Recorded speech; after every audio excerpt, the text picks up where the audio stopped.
এখন আমাদের সামনে বক্তব্য নিয়ে আসছেন চট্টগ্রামের কৃতি সন্তান, চট্টগ্রাম সিটি কর্পোরেশনের সাবেক মেয়র, আঞ্জুমানে মুহিব্বিন আহলে বাইতের উপদেষ্টা এবং আমাদের এই জাতির গর্বের সন্তান জনাব মাহমুদুল ইসলাম চৌধুরী সাহেব। জনাব মাহমুদুল ইসলাম চৌধুরী সাহেব। নাহমাদুহু ওয়া নুসাল্লি আলা রাসূলিল কারীম, আম্মা বাদ। আউযু বিল্লাহি মিনাশ শাইতানির রাজীম। বিসমিল্লাহির রহমানির রহিম। আজকের এই অনুষ্ঠানে মেজবান্ডার দরবার শরীফ সহ বিভিন্ন দরবার শরীফের পীর এবং সাজ্জাদা রশিদ ওলামায়ে কেরাম উপস্থিত, আহলে বাইতের বক্তব্য। আসসালামু আলাইকুম ওয়া রাহমাতুল্লাহি ওয়া বারাকাতুহু। আমি কোনো লম্বা বক্তৃতা করার এখানে স্কোপ নাই, মাগরিবের সময় হয়ে আসছে। এখানে আমি সংক্ষেপে দুই একটা সব মেনশন করি। আমাকে যখন আফসার তৈরি গিয়ে বললো এরকম একটা অনুষ্ঠান করবে, আমি জানি না এরকম অনুষ্ঠান আগে হয়েছে কিনা, আমার কোনো নলেজে নাই।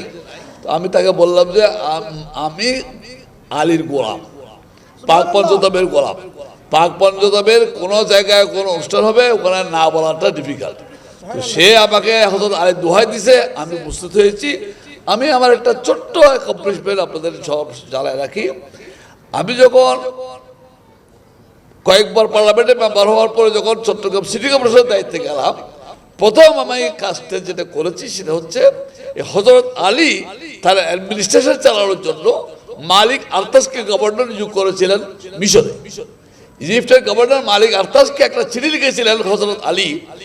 Library of Congress, United state, Washington DC, পৃথিবীর বৃহত্তম লাইব্রেরি, সারা পৃথিবীর, সেই লাইব্রেরিতে এই চিঠি সংরক্ষিত আছে।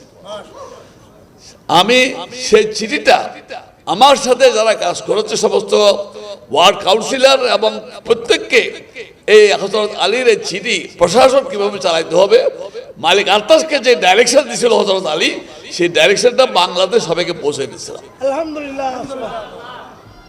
2008 সাল আমরা চট্টগ্রামের আপনার আহলে বাইতের স্মরণে শাহাদাতে কারবালা মাহফিল করি।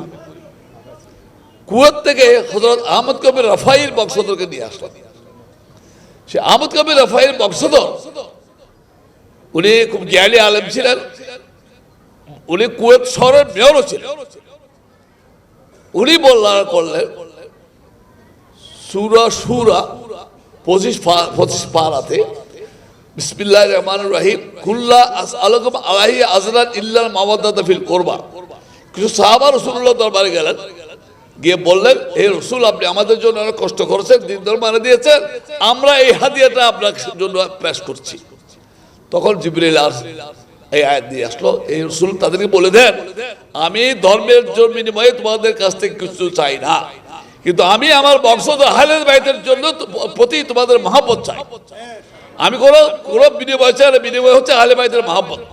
আপনারা সকলে দোয়া করবেন যেন এই ঢাকা শহরে কিছুক্ষণ আগে বিশ্ববিদ্যালয়ের একজন টিচার বলেছেন, আমিও একবার ইদানিংকালে দেখি বিভিন্ন যুবর খুতবাতে আগে সাইকলবি এবং আহলে বাইতের যে ধারাটা ছিল এটা ইদানিং বন্ধ হয়ে যাচ্ছে। মানে আহলে বাইতের উপরে কোনো দোয়া করাই বন্ধ করে দিচ্ছে। এটা সবচাইতে আমরা মুসলিমরা ক্ষতিগ্রস্ত দিকে যাচ্ছি। আপনারা সবাই দোয়া করবেন আমরা তাহলে আহলে বাইতের মহব্বতের সাধনা নিচে থাকতে পারি। ওয়া আখিরু দাওয়ানা আলহামদুলিল্লাহি রাব্বিল আলামিন। আসসালামু আলাইকুম।